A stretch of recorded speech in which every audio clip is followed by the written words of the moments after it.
এই মুহূৰ্তত এটা ডাঙৰ খবৰ আপোনালোকৰ বাবে লৈ আহিছোঁ এটা বিগ ব্ৰেকিং নিউজ আসলতে জুনমণি ঘটনাটোত আমি সকলোৱে ভাবি আছিলোঁ যে জুনমণি ঘটনাটোত কি হ'ল আচলতে কি হ'ল জুনমণি ঘটনাটোত CBI যি তদন্ত আসলতে প্ৰতিবেদন দাখিল কৰিছিলে সেই প্ৰতিবেদনৰ পিছতে আমাৰ অসমবাসী ৰাইজৰ মনটো কিন্তু কোচ খাই গৈছিলে যে জুনমণি আবাৰ ঘটনাটো দুৰ্ঘটনাতে মৃত্যু হ'ল বুলি CBI যেতিয়া ঘোষণা কৰিছিলে কিন্তু আমি সকলোৱে জানো যে জুনমণি আবাৰ ঘটনাটো কেতিয়াও দুৰ্ঘটনা হ'ব নোৱাৰে এই ঘটনাটো এটা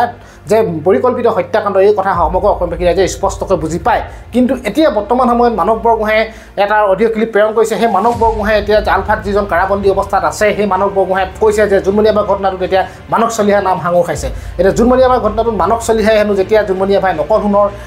নকল সোণৰ গাড়ী বা নকল টকা এইবিলাক ধৰিছিলে তেতিয়া হেনো মানৱ বৰগোহাঁয়ে সেই মানস চলিহাই কৈছিলে যে চাই থাক 24 ঘণ্টাৰ ভিতৰত চাই থাক যে জুনমণি আবাই নকল সোণ ধৰিছে তাই কি পৰিণতি হ'ব পাৰে আৰু ঠিক 24 ঘণ্টাৰ পিছতে যেতিয়া মানৱ বৰগোহাঁয়ে এই কথাখিনি কৈছিলে তাৰ 24 ঘণ্টাৰ পিছতে কিন্তু জুনমণি আবাৰ ঘটনাত মৃত্যু হৈছিলে আৰু সেই ঘটনা যে মৃত্যু আসলতে সাধাৰণ মৃত্যু নহয় সেই কথা অসমবাসী ৰাইজে গম পাইছিলে আৰু এই ঘটনাটো জুনমণি আবাৰ ঘটনাটোত তেওঁ মানৱ বৰগোহাঁয়ে কৈছে যে যিহেতু হিমন্ত বিশ্ব শৰ্মা ডাঙৰীয়াৰ ভায়েক সুশান্ত বিশ্ব শৰ্মাৰ লগত লীনাদলৈ এটা সম্পৰ্ক আছিলে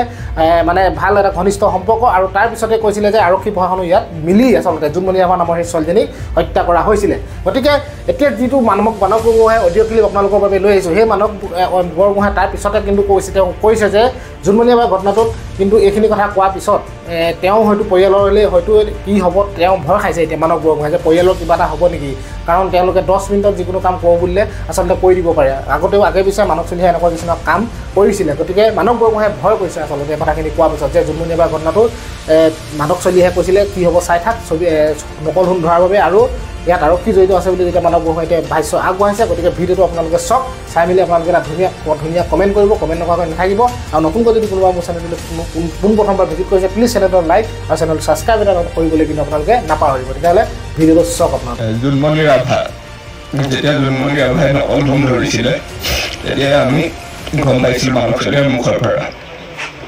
আৰু মানৱ চলিহাই তেতিয়াই কৈছিলে যে তাইৰ কি হ'ব চাই থাক লীনাদলে সুশান্ত বিশ্ব শৰ্মাৰ অতি ঘনিষ্ঠ আছিলে আৰু লীনাদলে সুশান্ত বিশ্ব শৰ্মাৰ সম্পৰ্কৰ কথা ওলাই আছিলে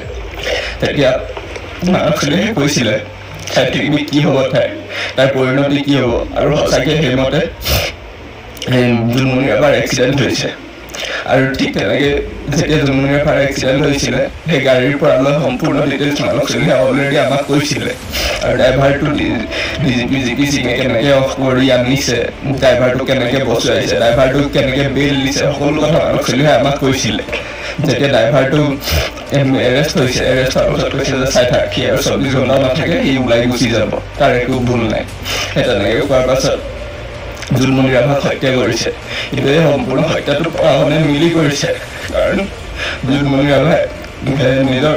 যি কাম আছিলে কাম কৰিছিলে প্ৰশাসনৰ এগেইনষ্টত গৈ যিখিনি কৰিব লাগিছিলে সেইখিনি কৰিছিলে সেইটো কাৰণে জুনমণি ৰাভাক হত্যা কৰা হৈছিলে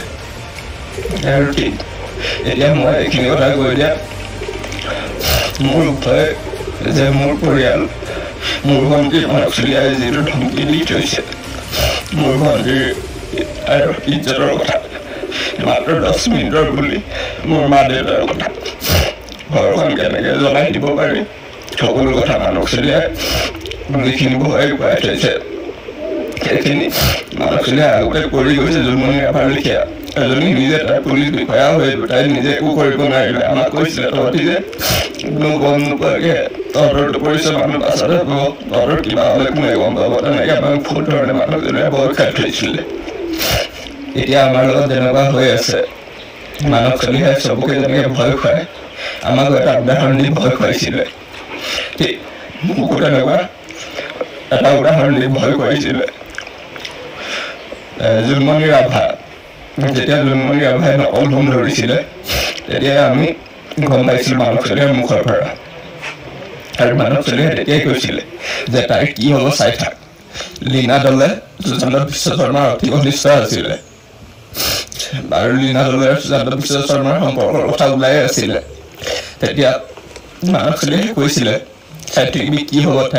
তাইৰ পৰিণতি কি হ'ব আৰু সঁচাকৈ সেইমতে জুনমণি আবাৰ এক্সিডেণ্ট হৈছে আৰু ঠিক তেনেকৈ যেতিয়া জুনমণি আবাৰ এক্সিডেণ্ট হৈছিলে সেই গাড়ীৰ পৰা লৈ সম্পূৰ্ণ ডিটেইলছ মানৱ চলিহাই অলৰেডি আমাক কৈছিলে আৰু ড্ৰাইভাৰটো জিপি সিঙে কেনেকৈ অফ কৰি আনিছে, ড্ৰাইভাৰটো কেনেকৈ বচুৱাইছে, ড্ৰাইভাৰটোক কেনেকৈ বেল দিছে, সকলো কথা মানৱ চলিহাই আমাক কৈছিলে। যেতিয়া ড্ৰাইভাৰটো এৰেষ্ট হৈছে, এৰেষ্ট হোৱাৰ পিছত কৈছে যে চাই থাক, সি আৰু 24 ঘণ্টা নাথাকে, সি ওলাই গুচি যাব, তাৰ একো ভুল নাই। সেই তেনেকৈ কোৱাৰ পাছত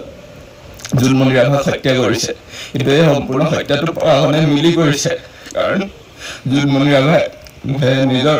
যি কাম আছিলে, কাম কৰিছিলে বা প্ৰশাসনৰ এগেইনষ্টত গৈ যিখিনি কৰিব লাগিছিলে সেইখিনি কৰিছিলে, সেইটো কাৰণে জোনমণি ৰাভাক হত্যা কৰা হৈছিলে। আৰু ঠিক এতিয়া মই এইখিনি কথা কৈ দিয়া মোৰ ভয় যে মোৰ পৰিয়াল,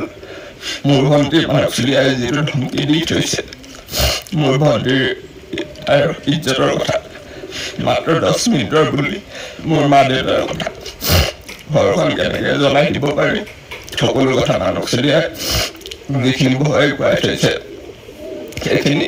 মানৱ চলিহাই আগতে কৰি গৈছে। জোনমণি ৰাভাৰ লেখীয়া এজনী নিজে তাই পুলিচ বিষয়া হৈ তাই নিজে একো কৰিব নোৱাৰিলে, আমাক কৈছিলে তহঁতি যে কোনো গম নোপোৱাকৈ তহঁতৰটো পৰিচয় মানুহ পাছতহে পাব, তহঁতৰ কিবা হ'লে কোনে গম পাব, তেনেকৈ আমাক বহুত ধৰণে মানৱ চলিহাই ভয় খাই থৈছিলে।